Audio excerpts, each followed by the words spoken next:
Josh Rutgers best be ready. These two young men look like they are ready to scrap.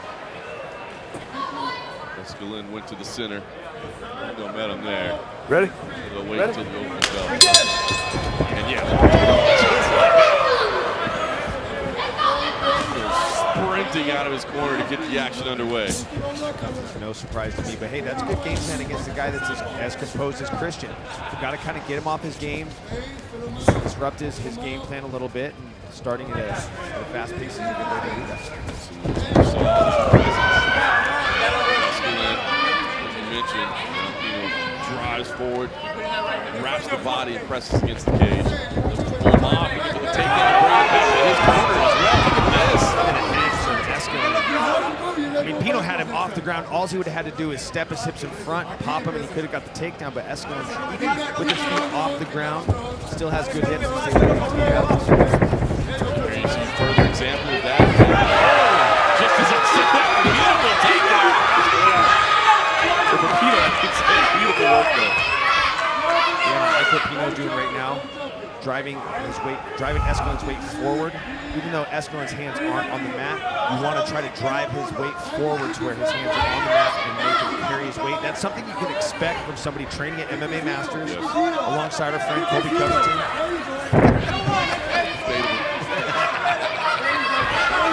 There you see looking to advance the position. Esquilin right now forced to defend, battling the hands as he tries to turn in, use the cage to peel away. Yeah, like what Esquilin's doing right now. He's trying to elbow scrape. When I say elbow scrape, that means you try to drive your elbow to break the lock of your opponents by driving your elbow, scraping your elbow along your own side to wedge it in between your opponent's grip to try to break the lock.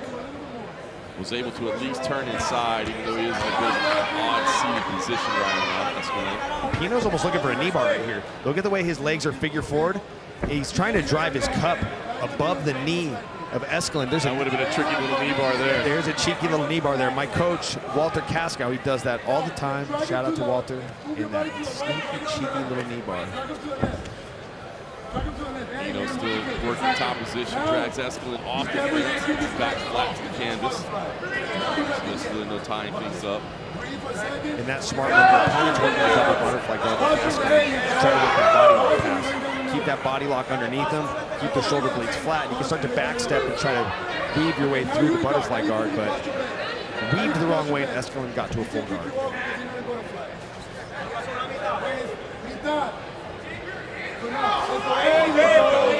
Steps there as well. Esquilin calm. Go with his corner for advice. Past the halfway mark of the opening round here. Pino's been able to establish his top position. Hasn't done a lot. As I say that, he throws the punch. Hasn't had a lot of damage here yet, but is controlling the position. Definitely controlling the position, controlling the situation, and to me, he looks so much more polished than the fights I had found on him leading into this one. Those fights seemed a lot more chaotic. Watch your toes in the cage. It's not that they lacked technique, but you can see he's just fighting with, seems like which would be a much more disciplined game. Now getting the takedown, controlling the positions, being too familiar. Submission opportunities, but nothing doing. He said Pino patiently worked through it all, alert of the damage, and now it's side control. And we saw, we got that fast start that we saw from him in previous fights, but as this fight has started to unfold, he's really just started to slow the fight down and almost kind of use Esquilin's same game plan that he uses on his opponents. Control the grappling, control the pace. Look at the way he's surfing through these positions. Look to see him hack behind Esquilin and get to the back. Beautiful work there. He gets the right hand under the neck in that transition.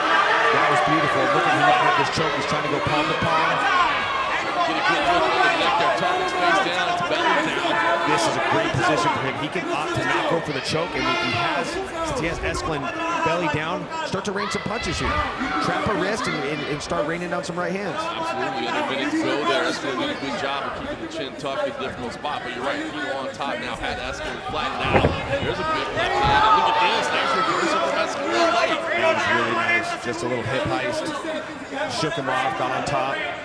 Could try to take this round back, but so far it's been Pino.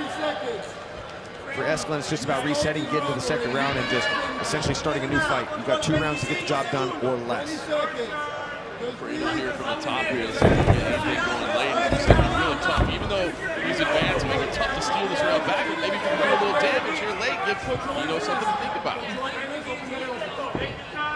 Here. Headlock position, no attack on the neck. Good clap there, final 10 seconds of this opening round. And after a blistering start, last round at the end, making it fun. Kind of set it in. I said it took an absolute torrential start, and then kind of really set it in. And you said a little bit more refined approach there from Pino control throughout that round. Yeah, that was really nice. I mean, he came out that flying knee. Just in his first 10 seconds, I'm like, oh, this is Pino's type of fight. He wants to just come out and make it chaotic, and then just started to slow the fight down and work for the takedowns, look to control positions, just kind of establish dominance through the course of that round, and really just very much surprised me. Very impressive.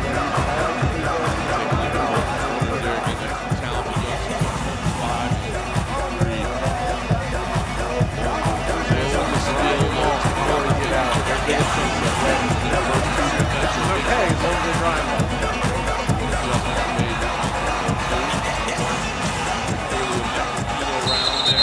Break it down! Line it up! Let's go! Don't have a towel?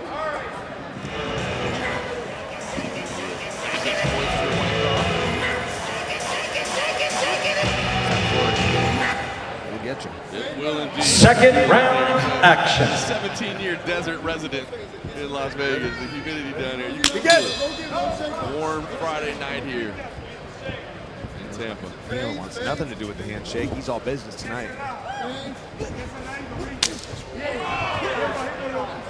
And this is where Esquilin can start to get into his group. He's got great low kicks. He's got a good kicking game. He'll chop the legs. He'll attack the body. He'll get that left hook going, which is a great punch. He'll throw that right kick, chamber that left hook. He's got a good stance. Sets his feet really wide, really low. Spinning kick there. Pino comes up short. Showing the creativity though, and imagine Esquilin wants to keep it right here in the center of the cage. Exchange of punches there.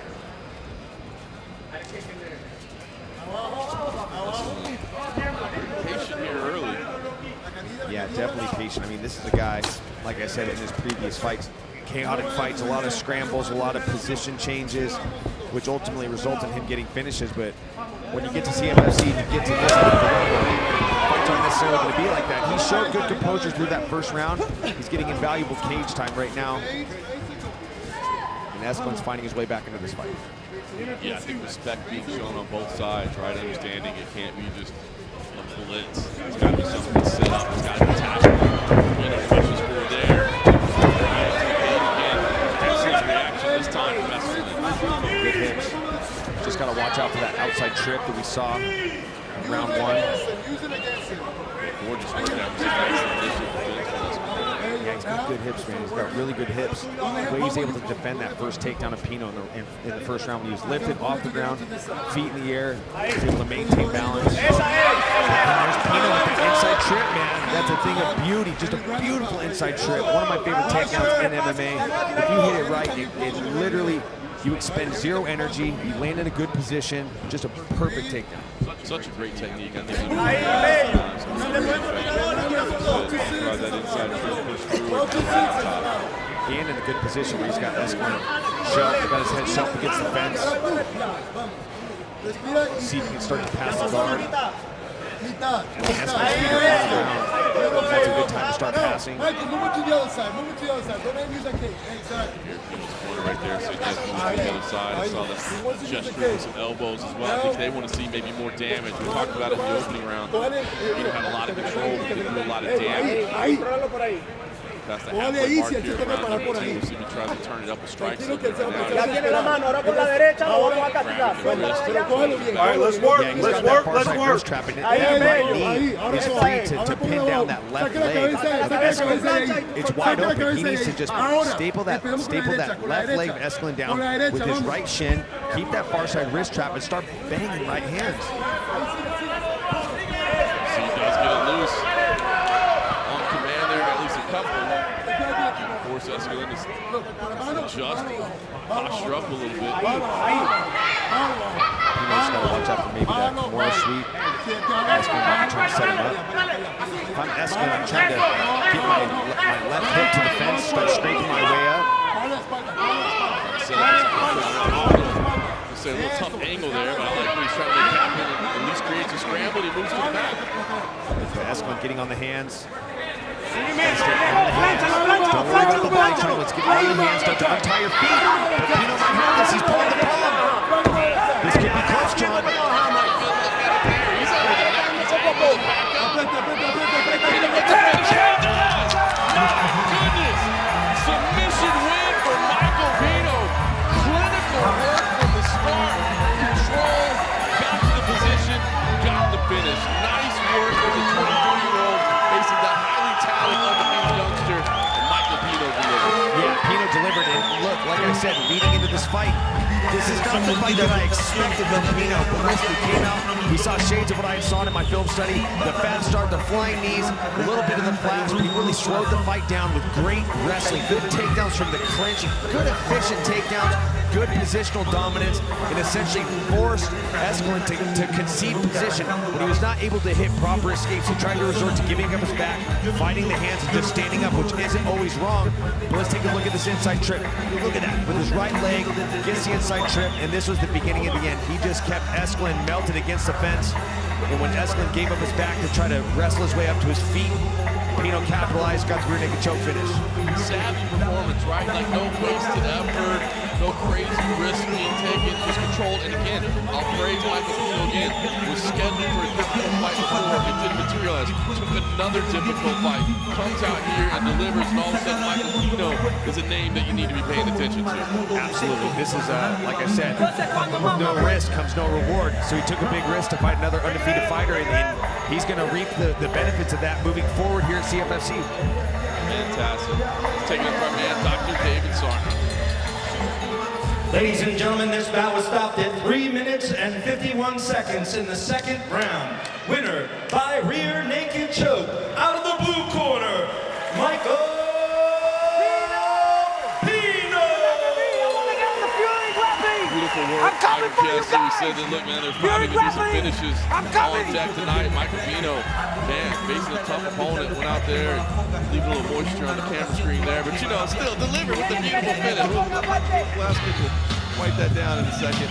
Celebrating and much deserved. That was a great performance, great finish.